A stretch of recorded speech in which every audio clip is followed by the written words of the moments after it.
Pretty good? Huh? Come on.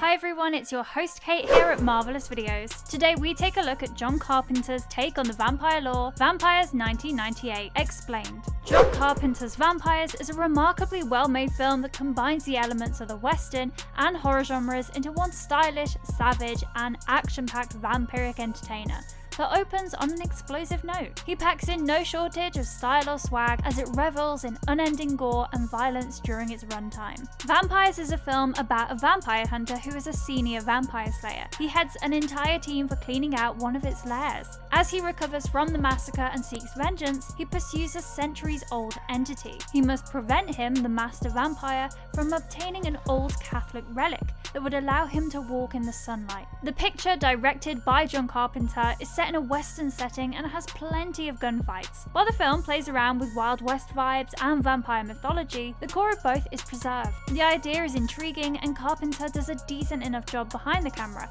and makes it all come together positively. Carpenter is aware of the challenges and he works within those constraints to make his narrative as engaging as possible. Unlike many other vampire horror films, Vampires fails to properly capture the edgy vampire persona. While the characters attempt to express the sense of isolation and alienation, the performers frequently overwork their roles all throughout the film, causing the viewer to reject these feelings. Because the narrative actually occurs in the Southwest, everybody's an outsider owing to distance. The environment definitely doesn't aid this outsider perspective. Vampires are firing on full cylinders, the screen is splattered with blood and body parts. It's worth a try. Before we go into our explanation, we have a very small request. If you like our content, please support us by subscribing to our channel. This is a small click for you, but for us, it means a lot. Thank you, and let's begin.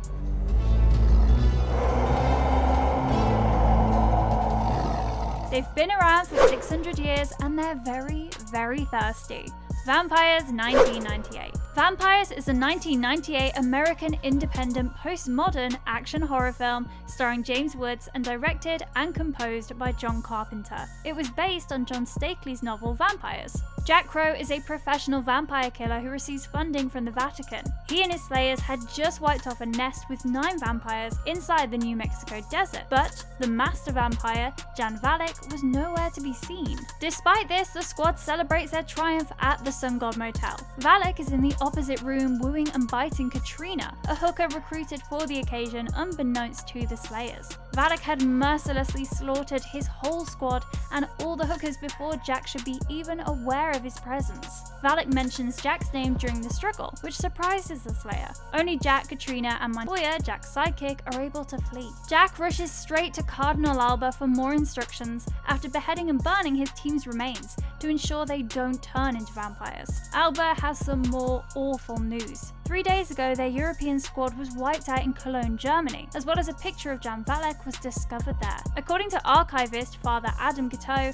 Valek had been a 14th century priest who rebelled against the church and was burned alive for heresy. On the other hand, Valek became a vampire after his death, one of his type.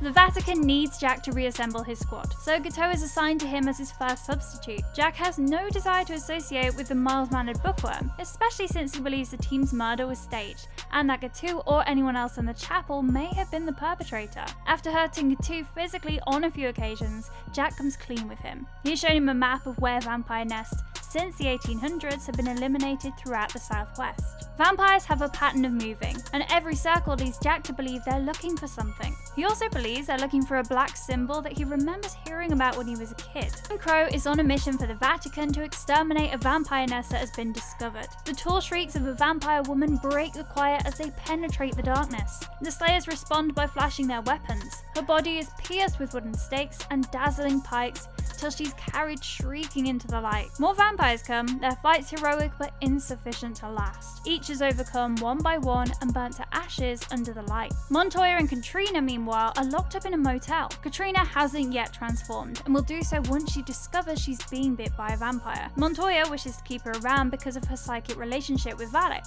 She tries to commit suicide by falling over a ledge, but Montoya pulls her up through the window, cutting his arm in the process. which Katrina clutches and begins sucking. Montoya knocks her out, but then uses a lighter to sterilize the bite in the hopes of preventing the process that would transform him. Katrina has visions when she first wakes up. Valak is in the chapel in San Miguel province in the first vision. Gateau ultimately reveals, after a relentless, brutal interrogation by Jack, that Father Molina was really the only person in the world who knew what the Black Burzia crucifix was. It's an old artifact from the old world which was used in the exorcism, supposed to drive the devils from Valak's corpse, and it was hidden. Unfortunately, the exorcism that turned Valak into a vampire was never finished, exposing him to the sun. Now he needs the crucifix to complete a ceremony. He would be able to survive during the day if he succeeds. A master vampire would be unstoppable if he could walk in the sun. The next day, Katrina takes Jack and Montoya to Santiago to a tiny abandoned hamlet. Here she claims Valak is sheltering in the town's best built building, the jailhouse.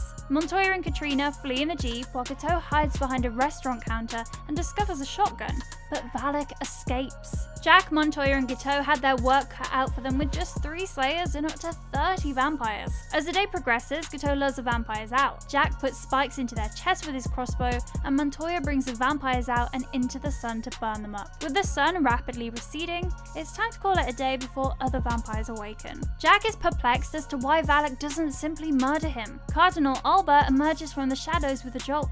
He admits to betraying the Slayers and claims to have made a bargain with Valak to grant him immortality in exchange for completing the ritual which will complete Valak's metamorphosis. Katrina, on the other hand, has finished her transformation. She cuts Montoya's neck, takes part of his blood, and abandons him in a vehicle afterwards, leaving Valak and the vampires to fend for themselves. Montoya fires a couple bullets from his rifle before placing the hot barrel on his neck in the hopes of sterilizing the bite. The ceremony is about to begin, and Jack realizes that he will be a part of it because the process demands a ceremonial sacrifice of a slayer at daybreak. Alba begins by slashing Jack's leg, extracting the blood, and handing it to Valak to consume, with the vampires tying him to a cross. Gateau shoots Alba as the sun rises, and Valak tries to compel Gateau to continue the rite, because he doesn't have a priest, but Gateau pulls the pistol on himself. Montoya, just saying, comes in the vehicle on time, just as Gateau was on the verge of shooting himself. He drives a spike into the crucifix and pulls it down with the winch. Gateau comes forward and slashes Jack's throat open. Valak lands on the Burzia cross held up by Jack, impaling himself. Jack pulls the decrepit ceiling as Valak tries to pull out all of the crucifix. Valak erupts into flames as the sunlight floods in. Montoya ultimately discloses to Jack in the last scene that he's been bitten twice by Katrina, who is laying in the back of the vehicle to stay out of the sun, since they have other vampires to kill. He also claims that he can no longer operate as a slayer,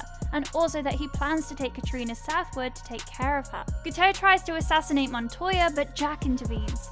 He considers that Montoya was bitten 2 days ago, and since there were no signs as yet, he still hadn't changed into a vampire. Jack calculates that he owed Montoya 2 days. He does pledge, though, that when those 2 days are over, he would go after Montoya and Katrina and murder them both. Montoya, the soon-to-be vampire, and Katrina the vampire had driven away, leaving Jack and Gateau to clean up the town of the remaining vampires by pursuing them.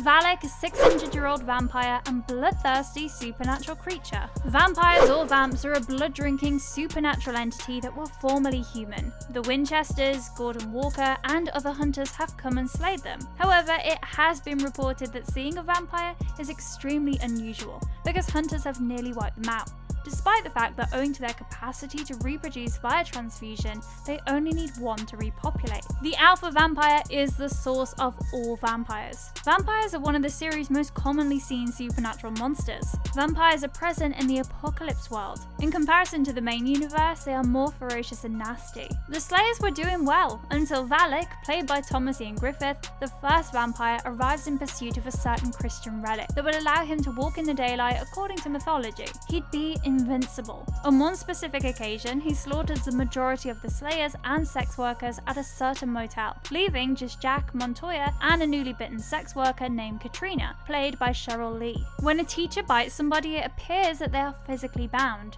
As a result, Jack believes Katrina would be able to assist them in locating Valak before she changes. That appears to be the extent of her value to them at this point. Father Adam, a novice monk from the Vatican, eventually enters the conflict, with the fate of mankind at risk.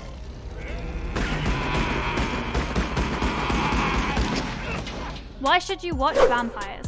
In his horror action flick Vampires, John Carpenter presents a radical new undead image. The plot revolves around a couple of vampire slayers who go rogue in order to track down a master vampire called Valak, whom they think is the originator of vampirism. Cheryl Lee and Daniel Baldwin round out the cast, which James Woods leads. On the other hand, the characters are poorly written, as seen by the performances. However, the film's vampire history is intriguing and keeps the audience engaged. While the plot isn't particularly interesting, the actions and mythology keeps the vampires interesting. Vampires is mostly an action film, despite its inclusion of monster and horror aspects. The film's set pieces, which we've previously described as highlights, are entertaining, but they suffer from poor production and rhythm, which could have rendered them terrific scenes if fixed. Consider a scene in which James Woods jumps through the air while shooting a gun at a villain directed by John Carpenter, against a scene in which Chow Yun-fat jumps through the air while shooting a gun at a villain directed by John Woo. There is a climactic confrontation between Woods' Jack Crow and Valak's evil forces set like a classic western replete with a shootout, but it might be a great western if handled well. It's night and day change.